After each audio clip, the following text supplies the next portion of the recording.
Electricity from wind power may have to quadruple compared to today if Sweden's climate targets are to be met. Russia's invasion of Ukraine has also made energy independence an urgency and increased our need to accelerate the clean energy transition. At the same time, a large share of wind power projects in Sweden are never realized, and one of the most common reasons why is local opposition. What can explain the local opposition to wind power projects? Does local opposition impose social costs, and can negative attitudes toward wind power projects be changed by increasing the local financial benefits? These are some of the questions that we will soon dive into during this release seminar of our new SNS research brief, Is NIMBYism Standing in the Way of the Clean Energy Transition? This report is written by Stephen Jarvis within the framework of our research project, Energy Systems of the Future. Stephen is Assistant Professor of Environmental Economics at the Department of Geography and Environment at the London School of Economics and Political Science. And we are very happy to have Stephen with us here today to present his report. To discuss the report and its policy implications, we have also invited a panel with representatives from academia, from politics, and wind power developers. My name is Angelica Dahl. I am a project manager here at SNS, and I have the great pleasure of chairing this seminar. A warm welcome to all of our speakers and to all of you here at SNS in the audience, and also a warm welcome to those of you who are joining us online. We know that you have a lot of knowledge and experience in these matters, so I strongly encourage you to contribute to the discussion with your questions. You can do so if you're here at SNS simply by raising your hand, and then one of my colleagues will give you a microphone once it's your turn to speak. If you're joining us online, you can use the Q&A function located in the control panel. And then my colleague Daniel Strandberg will read some of your questions out loud during the panel discussion. Now, I would like to hand over to Stephen Jarvis to present his report. Please, Stephen, the floor is yours. Thank you very much. Okay. All right. Perfect. Well, thank you very much. It's great to be here. Thanks to SNS for organizing. I'm really looking forward to talking about my research here, which has also informed this policy brief that hopefully you can all check out now. But also I'm really looking forward to the discussion later, getting some perspectives for some other people in academia, but also from industry and politicians who have obviously a very different perspective to this and probably have some deeper insights than I can give. But I'm going to give you an insight into some of the work that I've done in this area, looking at this issue of the clean energy transition, renewable energy projects, and some of the challenges that we face in getting these things built.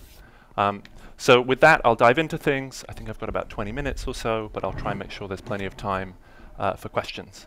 So the issue that I'm going to talk about today is not just a Swedish issue. This is a global problem. I actually was previously living in the US. This is a very live issue there.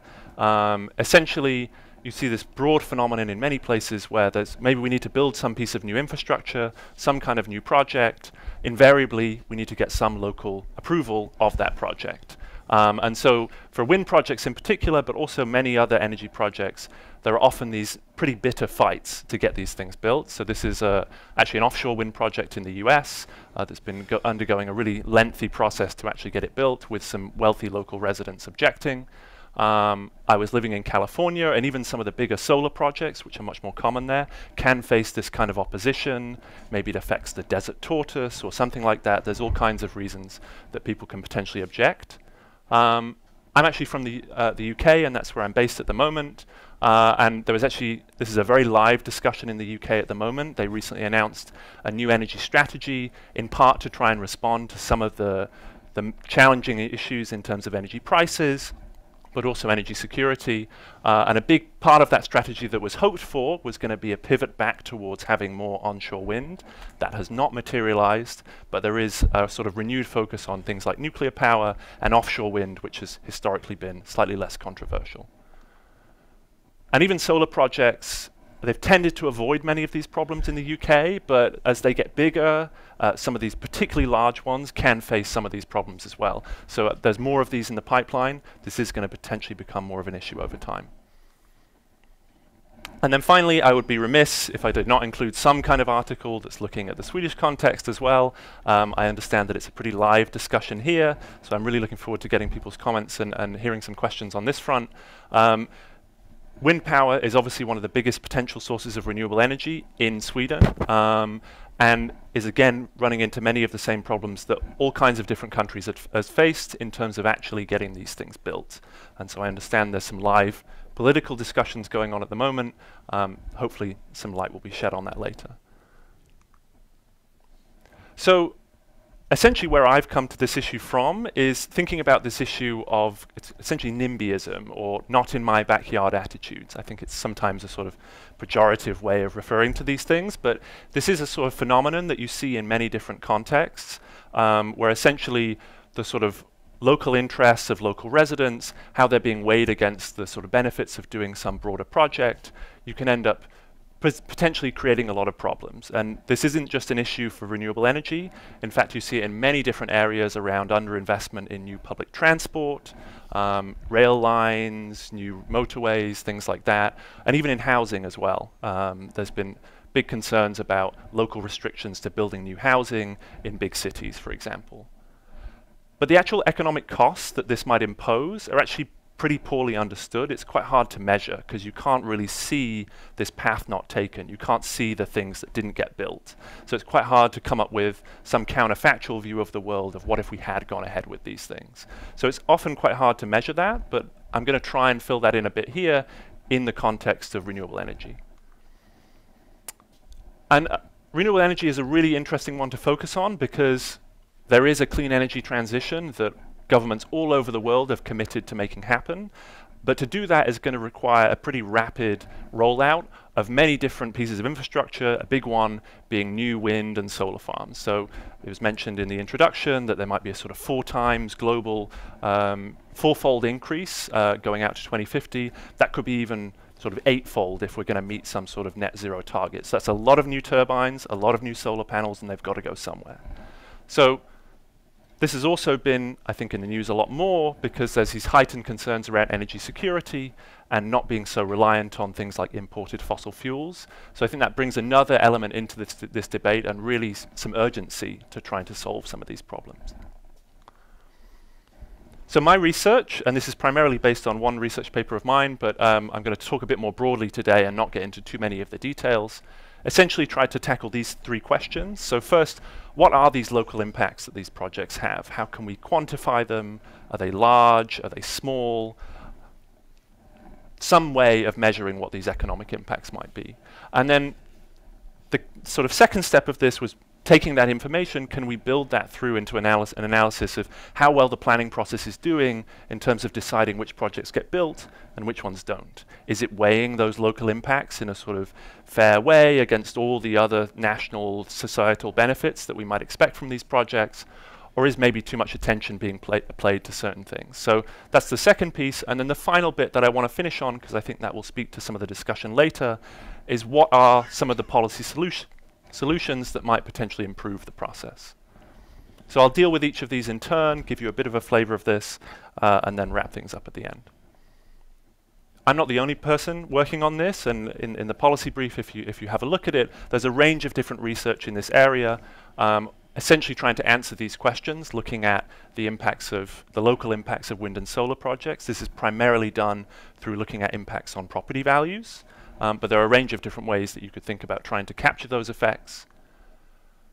In terms of what this means for the planning process, there isn't actually much research looking at this in the renewable energy context. It is growing, but most of the stuff that's tried to put a number on it has looked at things like housing and found real costs from failing to build housing in important areas.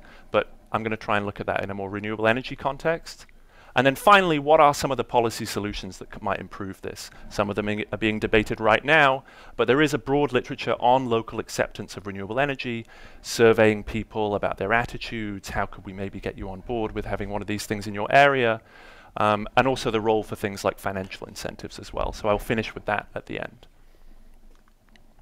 So that's the plan. I'm just going to quickly run through each of these, and then hopefully we'll have a nice bit of time at the end for questions. But for a bit of background, so I'm mostly going to talk about this from the UK context that I'm familiar with. There will be some differences with Sweden, but hopefully there will also be quite a few similarities. And the real focus here is on these large utility scale wind and solar projects. This isn't solar panels going on your roof, which are largely uncontroversial. It's these big projects which are also going to meet the bulk of our future production from these resources as well. So this is where a lot of the controversy is, and this is also where the focus is going to be. So this is a wind project in Scotland. This is a solar project in the south of England.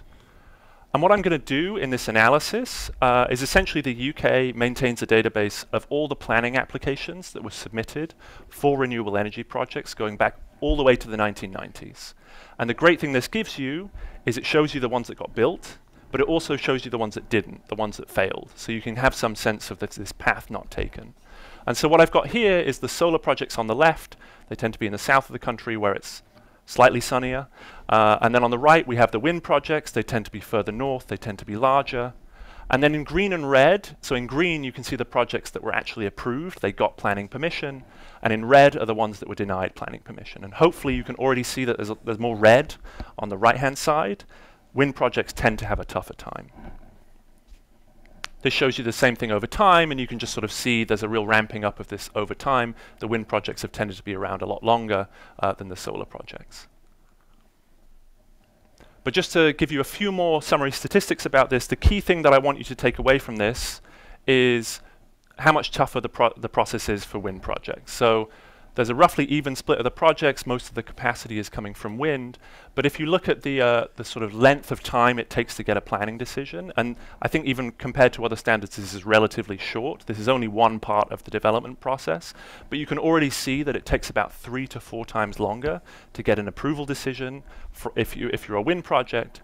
And most of the time, when you actually do get that decision, the answer is no. You're probably only getting around 40% of these projects getting approved. Even after an appeal process, that only gets up to less than half.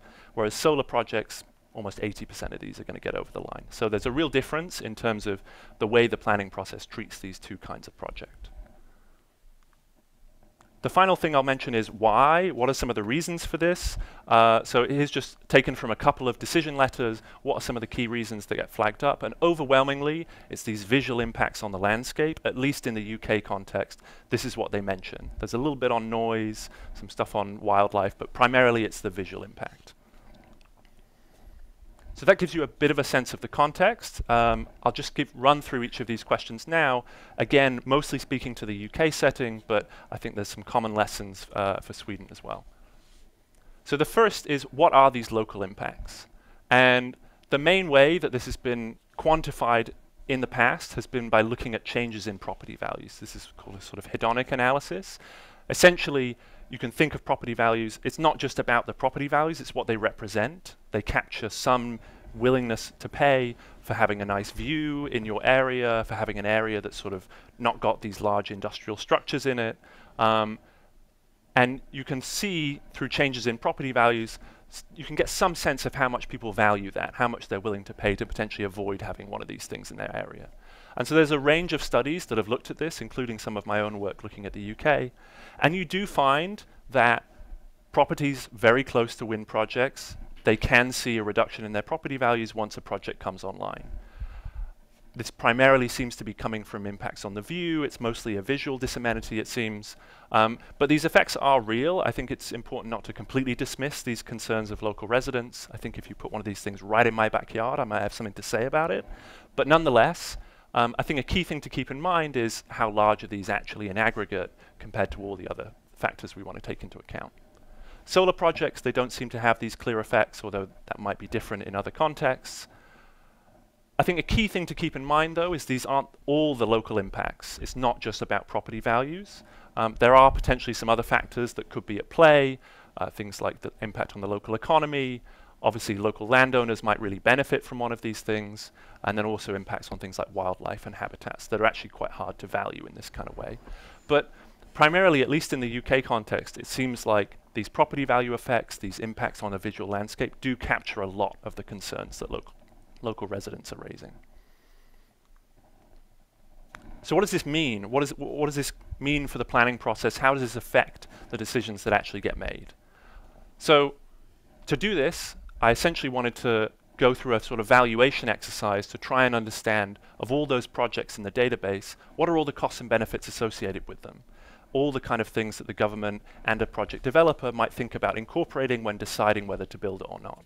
And then layer in this one extra piece of the puzzle, which is some measure of these local impacts, in this case, at least as captured by property values. And so in doing that, you essentially find a number of really interesting things. So first, on how big these local impacts are. In general, on average, they're pretty small. These projects tend to be in very rural areas. Not many people live within 1 to 2 kilometers of these things. So even if there is a sort of impact on these residents' property values, an impact on their view, it's only affecting a relatively small number of people. Okay, that's a big part of the problem, potentially in this case. So on average, they're pretty small. In a few limited cases, they might be quite substantial. But what does this mean for the planning process? So when you actually look at the decisions that planners make, and you look at those sort of 3,500 projects that have been proposed in the UK, and you look at which ones got approved and which ones got refused, you really do find a sensitivity from these local planning officials to these property value effects or to these impacts on local residents. So this is again primarily in the UK context, but most of the decisions in the UK are made by local counties or local municipalities. They have the primary sort of first decision-making process over this. And you really do see, I think the key statistic I had for this was if they can avoid sort of £10 million in property value impacts, they're about 3% more likely to approve a project. So they're quite sensitive to these things, whereas all these other costs and benefits for energy security, for climate, don't really seem to factor as much into the decision. They don't really move the needle as much in terms of whether a project is going to get approved.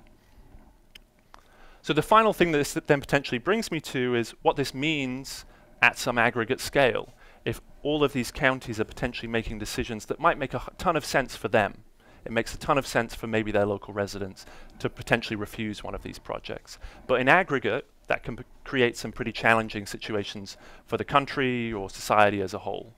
And in particular, it's going to create a sort of bias towards building and approving projects that maybe are more remote, they're sort of further away from where people live, less likely to annoy people. Maybe they're even offshore. A lot of the projects in the UK have gone offshore, in part to avoid some of this opposition. And so maybe that avoids some local impacts, but it creates larger costs for society as a whole, because these projects are often more costly to build. And what I find, at least in the UK context, is if you were to sort of reorganize amongst all the different projects that were approved, you could potentially save quite a lot of money. You could save anything from sort of 10 to 25% or so on the actual amount that we've spent on wind energy, just based on these other projects that were proposed that were actually probably better to build than the ones we did. So there's some real money being left on the table. This climate transition could be done at a lower cost if there was a slightly different way that these projects were counted in the approval process. So what can we do about this? What might be some of the policy solutions that we would want to keep in mind when thinking about tackling this sort of problem? So I think the two key ones that I want to flag up here, and then we'll see how this comes through in the discussion, because I'm interested about what some of the other people on the panel have to say in this area.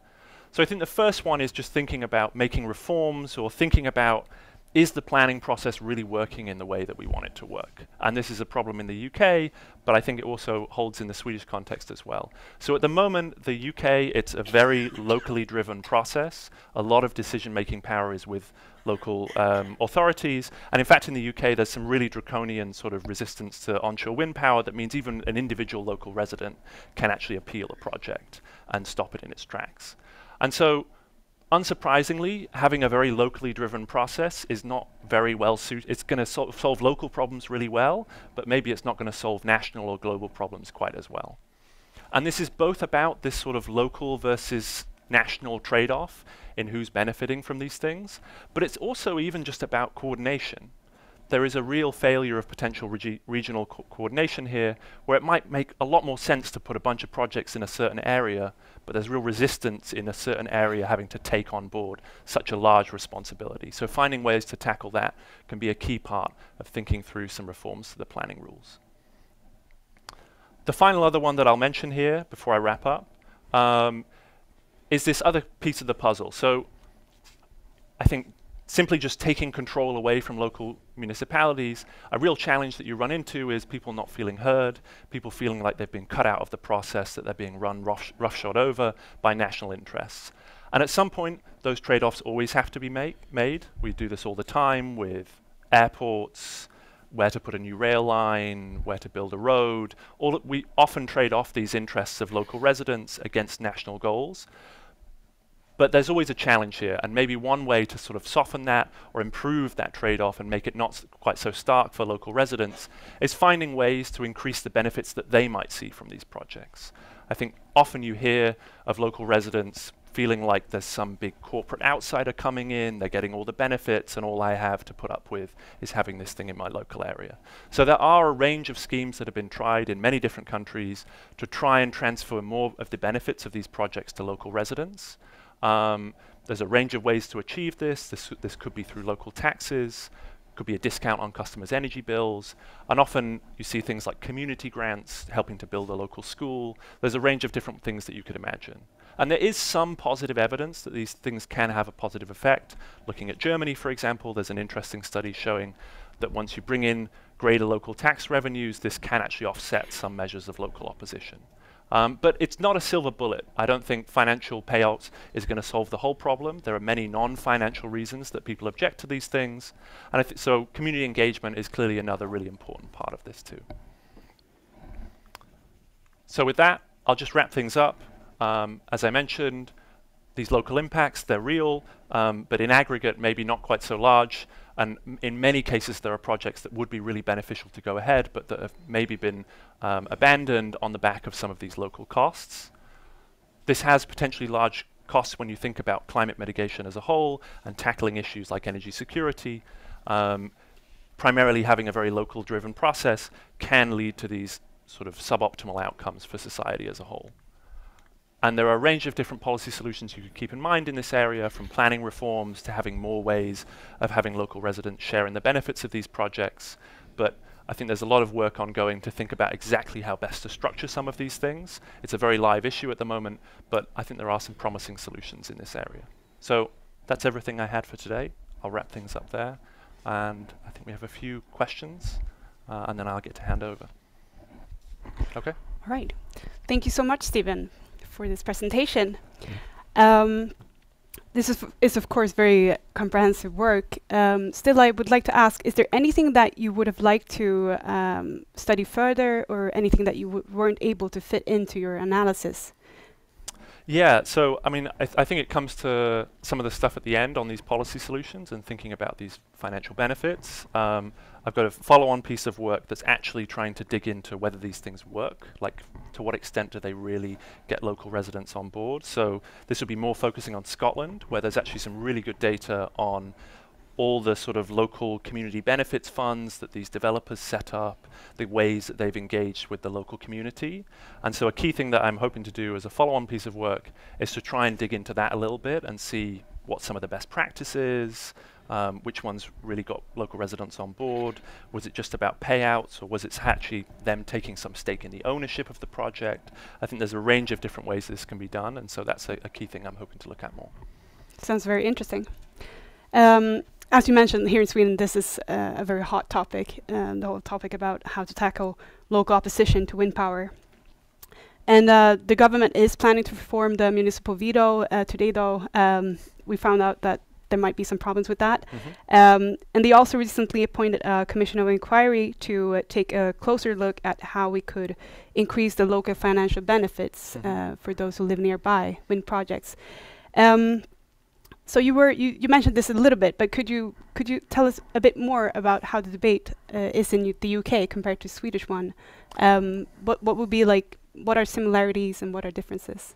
Yeah, so I think and we'll see a little bit more from some of the other speakers, because they'll dig into the Swedish context a bit more. But on the sort of UK front, basically since 2015, there was a big change in the planning rules to make it much harder to get onshore wind projects built. Largely off the back of some opposition from sort of rural, more conservative voters who really didn't like having these things in their local area. And I think there was a lot of hope that maybe some of those changes would be rolled back. Some of the subsidies have been reinstated recently, but there was hope that some of the planning rules would also be relaxed in that direction as well. That hasn't ended up happening, and so primarily the push has been to stick with a real focus on things like offshore wind, which has tended to promote less opposition. So those debates are kind of ongoing, and a big part of it is also about this trade-off between, is it local municipalities that have the primary control over this, or is there more oversight from a sort of national decision-making body? I think there is a little bit more of that in the UK already than is the case in somewhere like Sweden.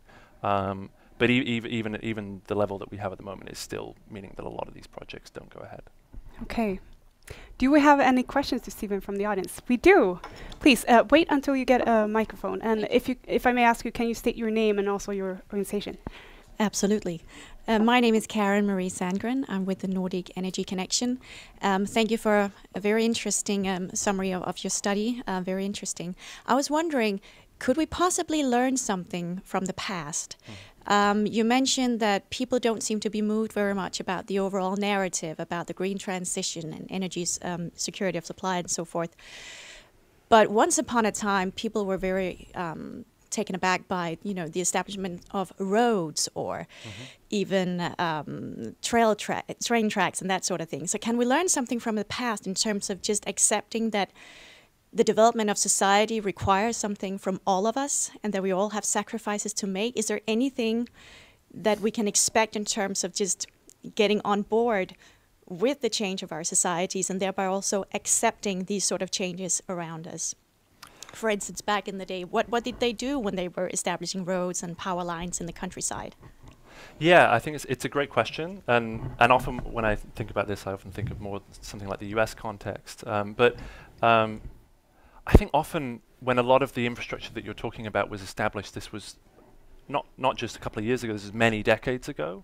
And at least in places like the US or the UK, I think there was much more, there's much less of an organized sort of local process of either resisting those or raising concerns about the environment or something like that. So many of the big infrastructure investments that were created in somewhere like the US happened maybe in the sort of early half of the 20th century, where I think there was just less concern about local residents. There was much more of like, we will just overrule some of these objections that people might have, or just a sense that in the long run we're going to benefit from this, and so we think it's beneficial. I think part of the challenge with something like renewable energy and wind power, if you build a road to a new area, that could also directly support maybe new businesses coming to the area. It's going to support maybe some new local economic development.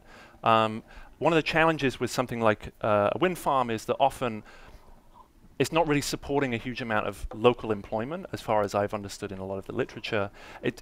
Doesn't have quite the same sort of regional economic development benefit. It's providing much more of this wider benefit to society as a whole when you think about energy security or climate change. I think that's part of why having more of these benefits flow to local residents is something that springs to mind. But it's a good question. I mean, maybe there are some other lessons that can be learned from these past experiences. Thank you. Thank you, Stephen. And now I would like to ask you to please have a seat and welcome. I would like to welcome Erik Lundin, our next speaker, up on stage. Erik Lundin is a researcher within the program Sustainable Energy Transition at the Research Institute of Industrial Economics, IFN. And you will comment the report and its relevance to the Swedish policy debate. Please go ahead. Exactly. Thank you so much, and thank you so much for your talk, Stephen. So why then is this relevant for Sweden? Well, first of all, I just want to mention that I think that although there are several other studies, except for Stephen's study, that tries to quantify the reductions in property values that give approximately the same gives approximately the same results. I think that Stephen's study is probably the most well-made one out there now. So we're super happy that you can be here and discuss this with us. As we all know, there is a widespread worry that Swedish municipalities exercise their veto to reject projects due to local disturbances, and we get new figures once every week saying that sort of half of every 50% of all projects get rejected or so, or approximately. But if you put this into context, into the Swedish institutional context, I don't think we should be so surprised that this is the case. For example, municipalities are not even allowed to bargain with projectors about financial compensation as a condition for acceptance. So this is illegal, although it's like sort of happens pretty often anyhow. There's also no economic benefits for municipalities. No property taxes from wind farms goes to municipalities.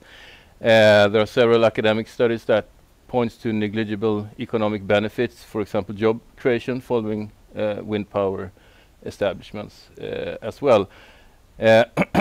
So given this Swedish institutional setup, I think that this low approval rate should come as no surprise at all.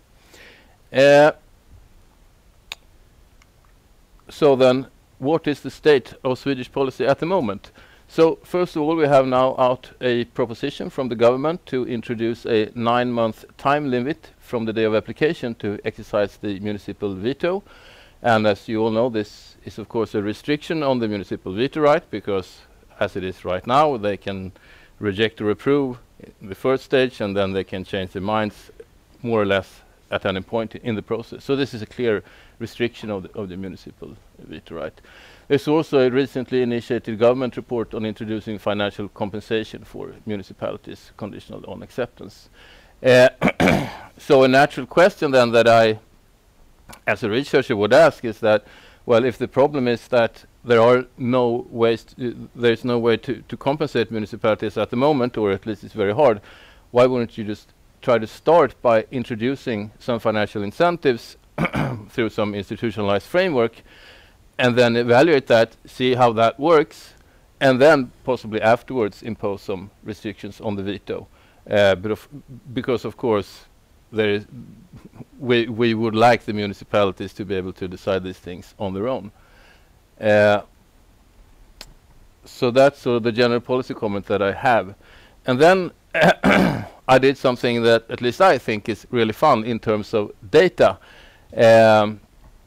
So I start off from the environmental party that actually already has a proposal in line with what Steven suggests, which is 30,000 Swedish crowns per gigawatt hour produced per year that would go to the relevant municipality.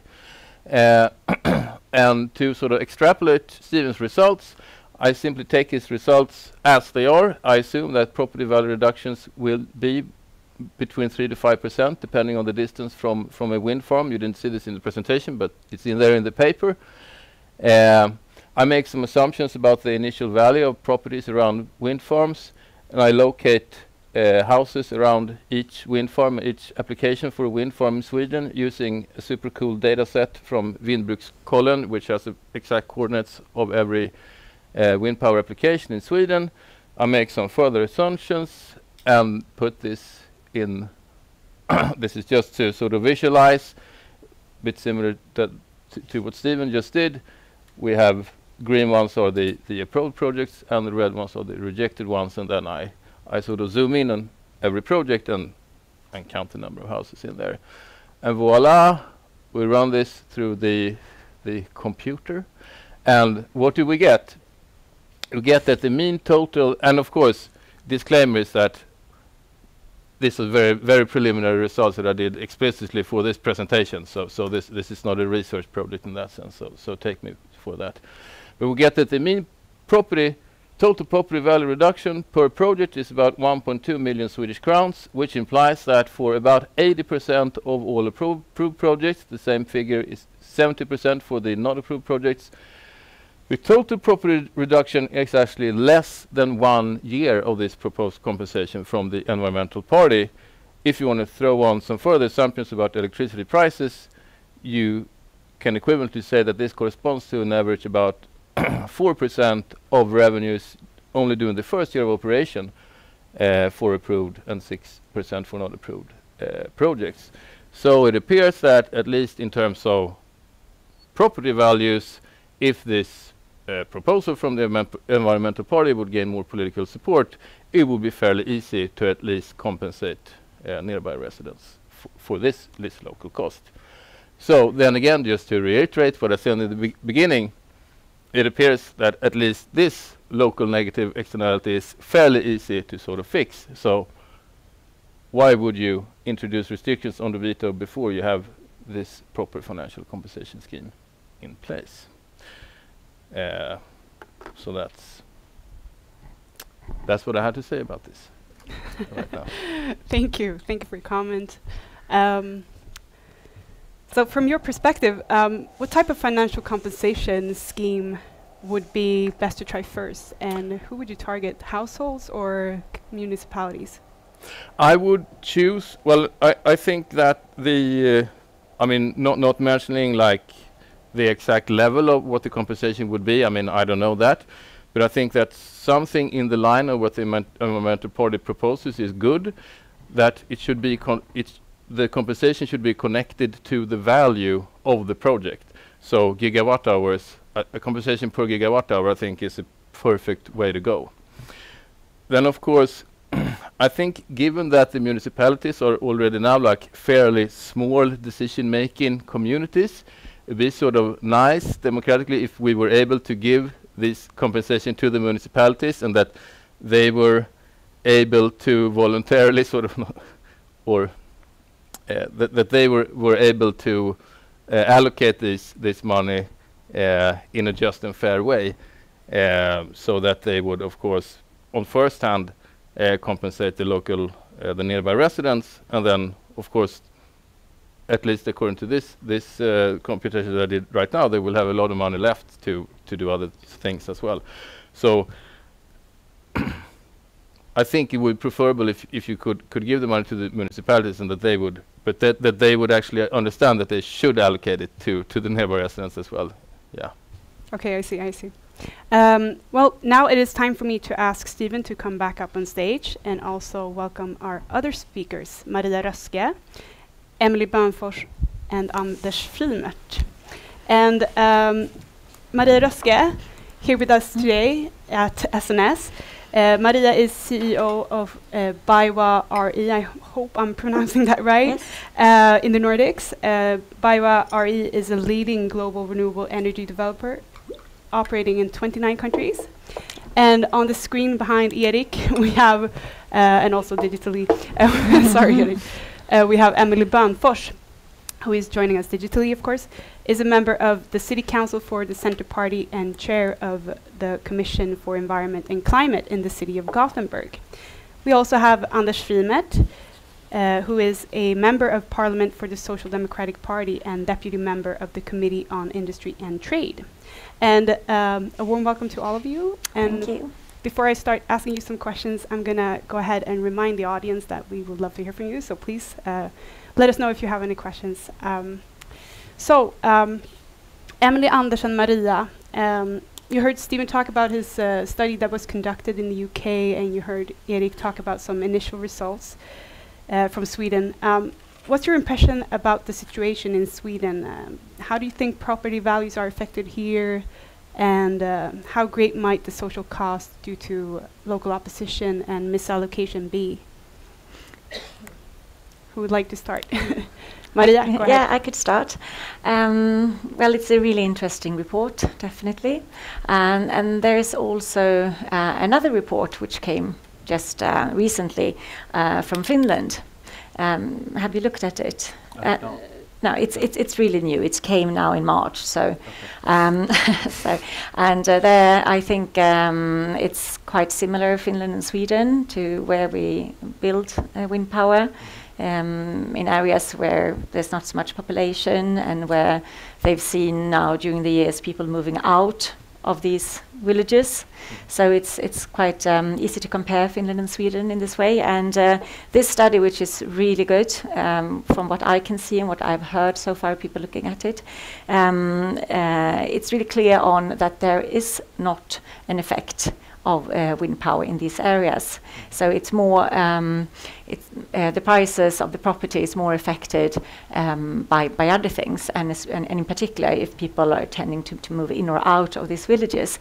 And wind power could be the reason why people decide to stay, because all of a sudden there are a few jobs. I know there are not many, I mean we know that in the wind business, but it could be enough for getting some young people moving into these villages so that the kindergarten can still be there and not disappear.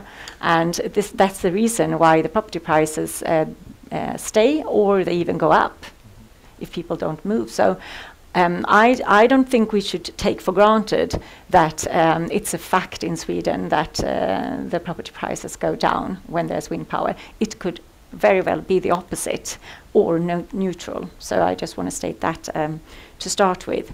And then your other question, if this is what was the other question? How great the social costs might be here due to local opposition and misallocation. It's of course huge. I mean, if you look back on last year when 78% of all the wind turbines were stopped because of the veto, this has got to do with the local acceptance, of course. So the cost is huge. But the even more important question is, what is the cost for our climate? And I mean, this is lost time. If we start a project today, we are up in court maybe in 5 years, and we are on the other side of the court in another 5 years, where we know if we get a permit or not. And if we then, after 10 years of working with all our resources, all our money on one project, we find that, okay, no, there's a no on the municipality veto. I mean, then we have to start all from the beginning again, so we lose 10 years. So it's a huge cost for the environment, which is the most important question here, I think. Lost time, and we don't have time. Yes. Anders, you raised your hand. Please continue. Thank you. Do you hear me? Yes, but could we have it a bit louder here at SNS, perhaps? But we do hear you, Anders. Please continue. Okay, thank you. Thank you for your presentation also, Stephen. It was interesting. But I think there are several parts of that comes up in the debate, and it was interesting that the report we received shows that 4 kilometers and longer, the property value is unchanged, and only 45% at 2 kilometers. I personally thought it would be quite higher. I live in Ragön in the north of Sweden, and in the start we have low prices on our property. However, there are parts to take into account, and the previous presentator said that I also see the families actually move to places where they believe in the future and industries that may come. And I myself have talked to several who moved to wind farms and are not affected but drawn to it and have no issue with it. So in the short run, property values can change, as you said.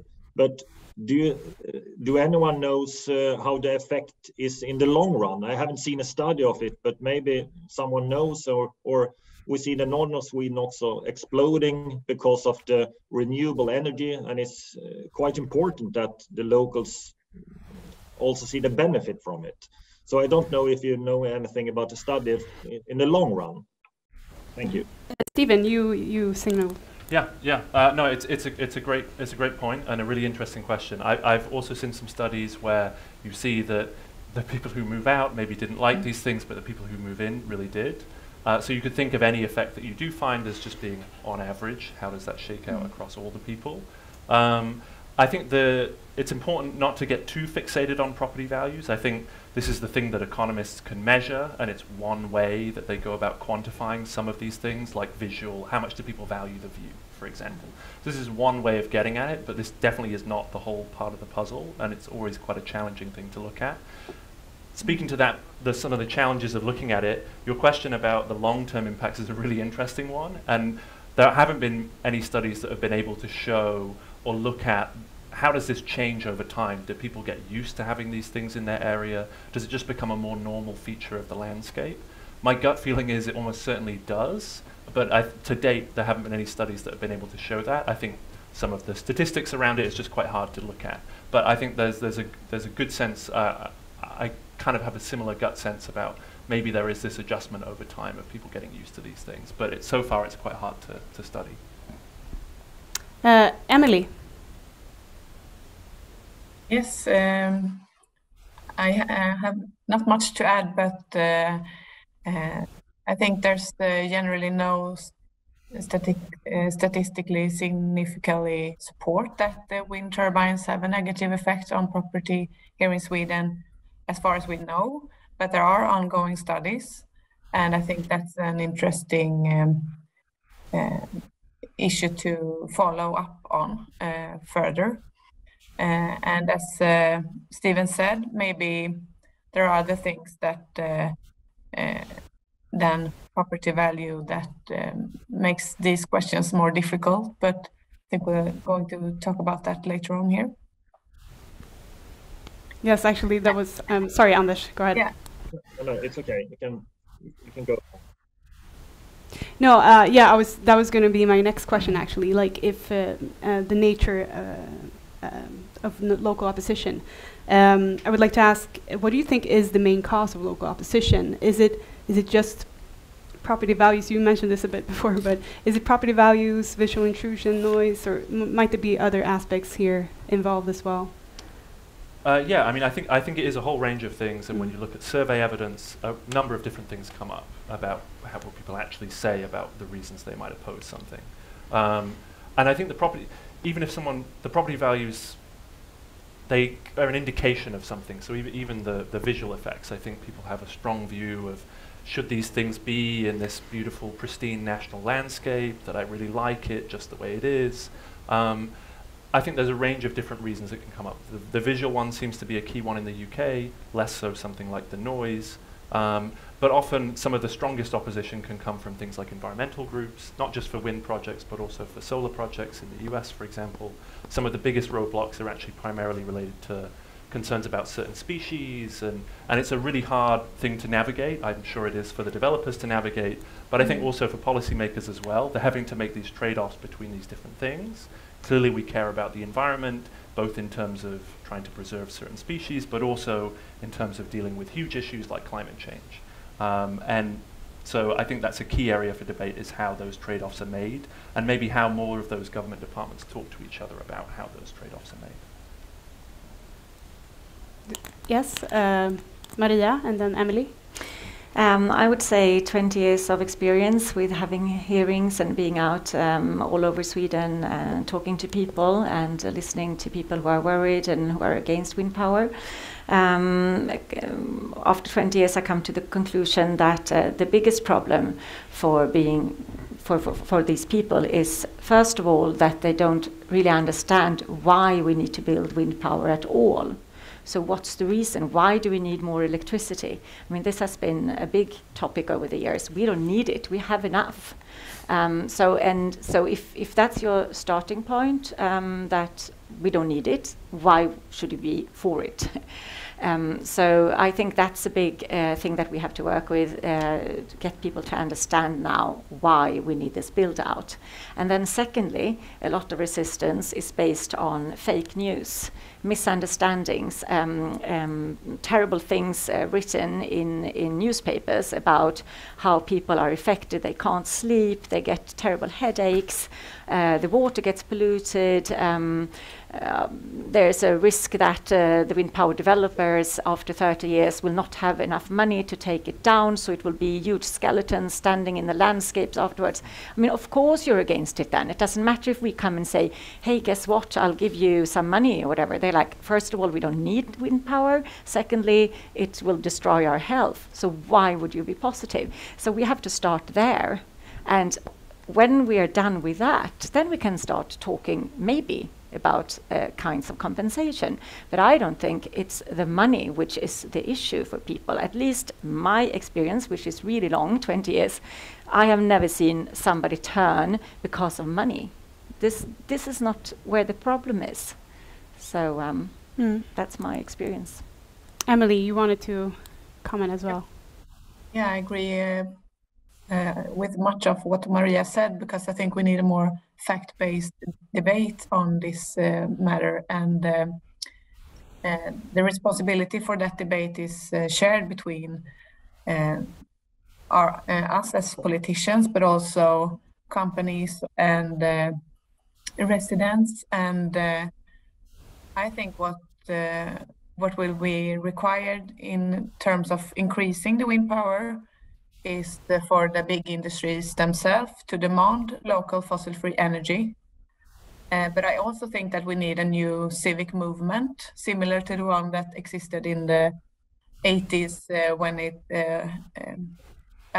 well, then it was against nuclear power, but I think we need some kind of civic movement to spread the fact-based debate on this issue. And I think also that the sad circumstances now with the war in Ukraine have aroused the interests in the independence from gas and oil, and that could be helpful to increase the fossil-free energy.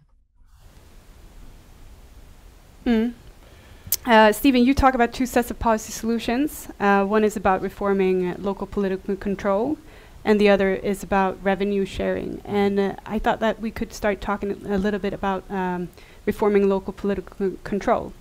So I would like to hear from you, Anders and Emmyly, as politicians active at both the local and national level. What are your thoughts on shifting more control over siting decisions to regional or even national level? Anders, go ahead. Well, excuse me, it's a little bit noisy in the it's the noise we're going to debate. That's why. Oh, okay. Did you say about moving control or to? Yeah, shifting control over siting decisions, where to put wind power. I think it's going noisy. But, well, I think it's important to protect the municipal veto, but it's also important to protect the. We haven't discussed that yet. The property rights, also the landowner, and I do not think it's the right way to do. But we must work in another way and create incentive models, as meaning those living nearby also can get something in return. As I said before, I'm living in northern Sweden. We live in Ragunda. The 10% of the hydrogen plants is from our community, and we do a lot of wind farms. And the central party is also for wind power, and our local politicians is against wind power. So it's quite polarized, and all municipalities must have, as I said, an overview plan. And like a wind farm plan. Unfortunately, many municipalities do not follow them. Even where I live, they don't follow them, and that's quite strange. Yes, Emmyly. Yeah, but even ever since 1999, the Swedish Environmental, Energy and Climate Opinion has been reported by the SOM Institute, SOM, who stands for let me see, Society, Opinion and Media here in Sweden. And ever since 1999, between 81 and 92% of the voters said that they wanted to invest more than today or invest as much as today in wind power. And that's a very high number, I think. And that gives us as politicians the acceptance we need to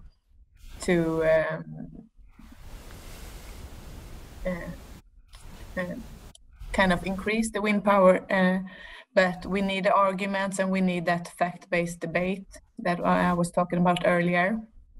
And there are people working full-time against wind power, so we need to lower this polarization in the debate, I think.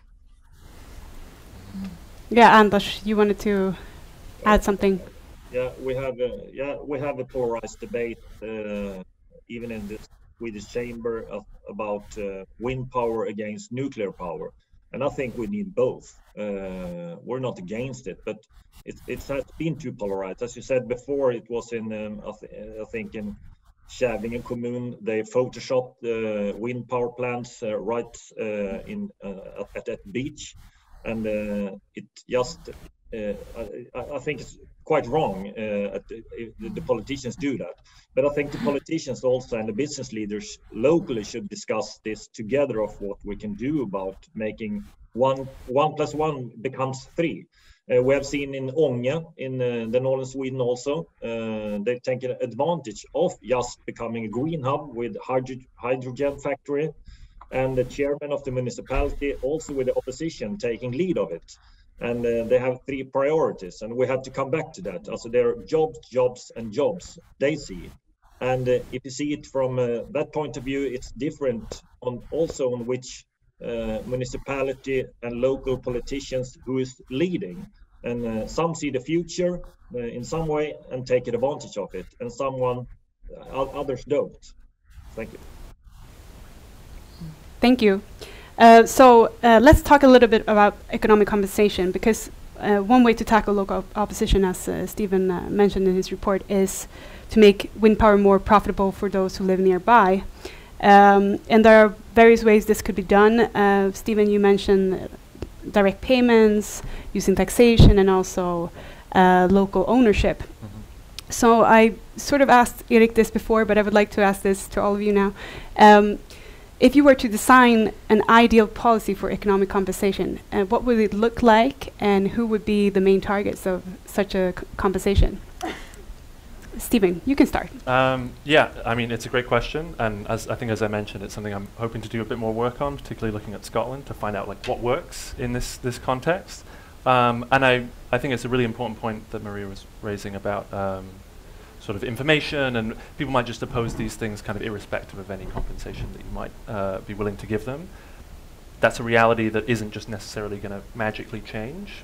We live in a polarized time, and there are obviously ways that we can try and improve that and get more people involved. If you would think that anything would galvanize people, the sort of recent events with the invasion of Ukraine, you think that would really get people potentially thinking about this a lot more. But I think the addition of some sort of local economic benefit, even if it doesn't completely solve the problem, does offer some hope, I think, of trying to make the case that these things are beneficial. They're not purely just a cost, not purely just a burden that local communities have to bear. And in terms of how you go about achieving that, I think you mentioned the property tax revenues not going to local municipalities. I think that's an obvious fix to make that has been made in Germany, and there's a study showing that once they made that fix, there was actually more revenues flowing to the local municipality, and some measures of local opposition went down. So there's already some evidence showing that that's a pretty quick win that you potentially use. And then maybe for some of the residents who are really close by, I feel like a sort of logical way of maybe making some form of direct payments might be through a discount on their energy bills or something like that. I think it sort of sends this signal that I think it's less about making this seem like it's compensation and more like making it seem like you're a stakeholder in the project, that you actually have some say in it, that you're part of it and you get some of the benefits that it creates. And if that comes through getting cheaper energy, then that seems like a nice way to do it. That's my gut feeling, but maybe there are better ways of achieving it. Maria? No, I totally agree with you when it comes to not talking about compensation, but saying, hey, do you want to be a part of this? Do you want to have some profit also from it? Because I'm really against using words as compensation. So I will never use them when I speak to people, because that really says that they're ugly and they will destroy things for you. So this is the compensation. Do you think it's good enough? It's another angle, but it's important because it's a lot of psychology in these things. And of course, the Swedish Wind Energy Association agrees with you. There's a property tax. This is something we've been working on in the industry for a long time, because it's for a wind farm with 20 turbines, it's like 1 million kronor a year, which should of course go to that municipality and not to the state. Definitely that. And then it's also important to know that in Sweden, the product developers, I would say almost all product developers, work with this kind of money which goes back to the municipality, which is called bygdepeng in Swedish. So it's like a local compensation which was started with hydropower. So when the hydropower was built, this was according to the law. But we've done it voluntarily in the wind industry. So that's normally typically like 0.5%, sometimes up to 1%. And what is important there is to know that in many of these villages, they are not so fond of the municipality and the politicians there. So they say, okay, this 0.5% or 1%, we want it, but we don't want it to go to the municipality. And that's something we hear in 9 cases out of 10. So then we say, okay, so we don't give it to the municipality, we give it to you. So we have to find a form how you can then get the money every year, and then to give it out to local programs, or rebuilding some scooter track or something like that. So that's a nice way also for the product developer to engage locally and to be present, and to give people who really live locally, because the municipality, like where the politicians actually sit, that can be far away from this wind farm place, and the people who live nearby, they never have anything to do with these municipality people. So I think we should keep paying this, and it could, for me, it could also be according to law that we have to pay it, and we should then think about maybe not go to the municipality, but in a different way. Anders. Just unmuted. Well, I think it could be or can be very different. Right now, the government that Annika Strandhäll have appointed an inquiry into compensation to the municipalities and to do those who are affected locally. And I think the investigation now have been accelerated. It will come, I think, March next year. And she is already looking for compensation during the time before March. But based on a more personal plan and personal experience as a resident in the countryside of northern Sweden, where we have a lot of wind power, I see the pure financial compensation would be preferable. And I think I prefer economic compensation straight off with, example, an X öre per kilowatt or something produces, and half goes to the nearby owners and half goes to the municipalities. Because I think both are needed. We need the municipalities and we need the local owners for this to achieve our climate goals. Thank you. Emmyly, did you want to add anything? From the Centre Party, we have several proposals, such as compensation for nearby residents, landowners, but also compensation for those who are affected by power lines, or also those whose properties are considered to lose value if that would be the case. But we also want to regulate and stimulate this with the property tax. And I think since 2003, the subsidies for wind and hydropower and bio and solar power are financed by the electricity certificate system instead of the tax slip. But I don't know if that has something to do with what you proposed, Maria. So we have a question from the audience, actually two. So let's start with Thomas over here, and then this lady over here. Hello, Thomas Tangerås at the Research Institute of Industrial Economics. I actually have two questions. One of them has to do with compensation or profit sharing, or what you would like to call it. So essentially what this is then going to be is a sort of a local tax that you have to pay one way or the other to build and run wind power.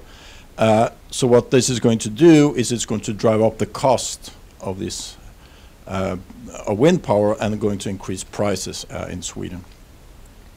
And if the stronger local opposition is, the more they have to be compensated, and the more expensive electricity is going to be.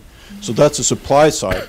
Now you have a demand side as well. I mean, we think about electrification and all these things that we imagine are going to happen, so that consumption of electricity in the next 20 years is going to go up by 40, 60, or 100% or something like that. But this is not going to happen if electricity is going to be too expensive, because then they can't afford to pay for it. So the question is, do we foresee that if we introduce these types of compensations, that the market is going to solve this problem, or do we have to reintroduce, for instance, the certificate system in order to pay the difference between what it costs and the revenues you need to be able to build it?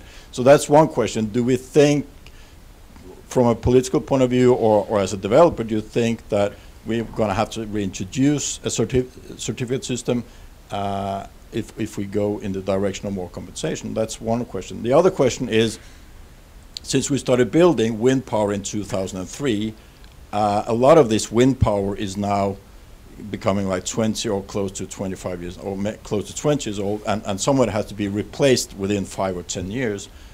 What is the potential for upgrades of the existing wind power in increasing supply? That's one thing. So what is the economic potential? And the other thing is legal. Is it possible, if you already have a permit, that you can replace it with something new, or do you have to go all the way through the whole bureaucratic municipal decision process once again? So those are kind of reflections and questions that I have to the panel. I can, if I start from your last question, I mean, when you get an environmental permit in Sweden, it's always with an end. So typically it can be like 35 years. So within these 35 years, you have to build it, run it, and decommission it, and leave it like it was before. So you can't prolong that. That's impossible. So if your wind farm is only 10 years old and you realize, oh, did we build these small windmills, we can double the size. I mean, then if you can squeeze it in within this time frame, yes.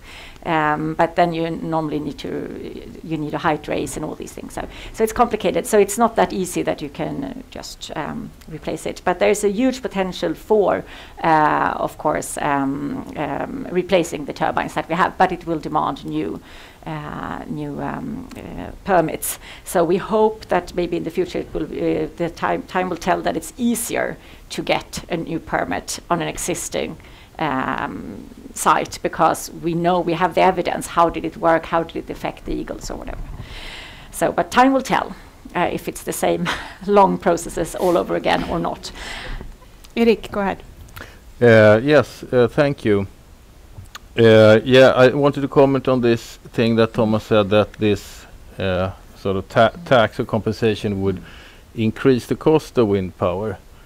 So first of all, I just want to say that, of course, I mean, the property tax is there for you to allocate, in a sense, to increase efficiency in the economic environment already as it is. So you don't necessarily have to increase taxes in that sense. So that's the first answer. And then I think the other key point is that what we're dealing with here, it's a much deeper economic problem that has its foundations in the fact that there are no well-defined property rights in these specific markets. You don't have the right to have a clear view, for example. That's no right for you. And you also don't have the right to put on a wind farm on your own land, because the municipality decides.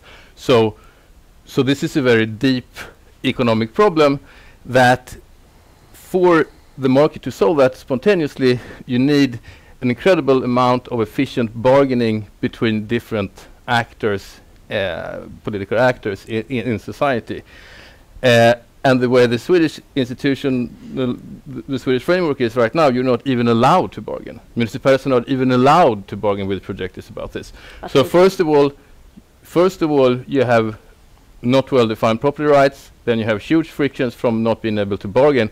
So this creates huge costs in itself. So if society would accept some form of institutionalized compensation scheme, you could cut down on these bargaining costs, or whatever you would call it. I think that's the main takeaway here. More than exactly whether this would increase the cost for developers. I'm soon gonna let Stephen answer too, but I just want to let we have one more question in the audience, so please state your question. Thank you. Ingela Lindqvist, I'm at Energiföretagen, Sweden Energy, and I would just like to comment about doing the veto reform and not doing it now before the inquiry is finished. That would be the wrong order in doing things. And I simply don't agree with that, because I think very few people actually realize the scale of a transition Sweden is about to, what do you call it, do. We are looking at conservatively measuring doubling our electricity production. We listen to LKAB, the biggest Swedish mining industry. That is one company. They are going fossil free, and that will require the equivalent of all of Denmark in electricity consumption. That is just one actor. I also represent the nuclear industry, and we are quite clear about we will need everything, everything. And to this day, the veto is, like you said, it can be withdrawn at any time. So there are actual cases where companies have fulfilled the entire environmental permit process, gotten the permit, and then the municipality has a change of heart and appeals the permit, and the court says, oh, well, you no longer have the municipality with you. Well, then we have to deny you no longer have a permit. And that is, I'm not going to use stronger words, but that is simply wrong. We cannot keep doing this. If we are to stand a chance of doing this doubling electricity production, everybody involved in the environmental permitting process needs to be focusing on exactly the right things. Then maybe we will be able to do it. Because already today there is a shortage of competent people working on inventing birds, looking at sites, doing environmental impact studies, and just the waste of the resources going into that is, it's not possible to defend it. With that said, we do welcome this inquiry into incentives, economic incentives. Thank you for that comment. Stephen? Yeah, I mean, I'll sort of briefly on that. Yeah, I mean, there is a big transformation that's going to happen, not just in Sweden, but in many countries around the world, both to deal with issues around energy security and climate change. And I think to the earlier point around people's information and maybe then what they hear on the news and things like that, there is a lot of education that's going to have to happen to get people on board with this transition and to do it in the best way possible. So I totally sort of echo the point that you're raising there. I think it's a really important one. And yes, we've spent a lot of time talking about wind power, but there are huge debates about the role for solar power, for nuclear power, all these kind of things. Those debates will carry on, I'm sure, and this is one part of the puzzle. It's a big part of it, but it's one part of it. So the UK has decided to spend more money on nuclear, for example. Other countries may take a different path. So those debates are still very live. For sure, the wind power thing is only one part of that. I think just, and very briefly, I'll just wrap up on this question we had earlier about the cost. I mean, yes, having more of these benefits and revenue sharing go to local residents, that could increase the cost for developers. It will. And that will potentially feed through then into the price that people pay for electricity. It will. But I think when you think about some of those things, so property taxes they already pay, it's just about changing who gets those. So any other additional things on top of that, it's just a question of how big those are relative to the cost of the project as a whole. And it seemed, at least based on my own calculations on some of the ones that we saw before, we're not talking about some stratospheric increase. It's not a huge amount on top of what's already there, I think, for many of these projects. So yes, this might raise the cost of building a wind project, but is it going to be a massive increase? Probably not. And is that cost worth paying if it leads to a much bigger rollout of wind energy? So I think that would be the thing that came to mind when your question came up. Thank you so much, Stephen, and thank you for a very interesting and very important report, and for coming here to SNS and discuss it with us. I'm afraid, but we are running out of time. So, also a thank you to Maria, Erik, Emmyly, and Anders for joining us here today. And before I let you all go, I would just like to recommend an upcoming seminar here at SNS. On May 5th, SNS is organizing a seminar about regulations and market conditions for new nuclear power, and especially small modular reactors. Among the speakers at this seminar is Per Olsson, Professor of Physics and Coordinator of the Sunrise Project at the Royal Institute of Technology, and Johan Svenningsson, CEO of Uniper Sweden. Thank you all for participating today, and hope to see you soon. Thank you. Thank you.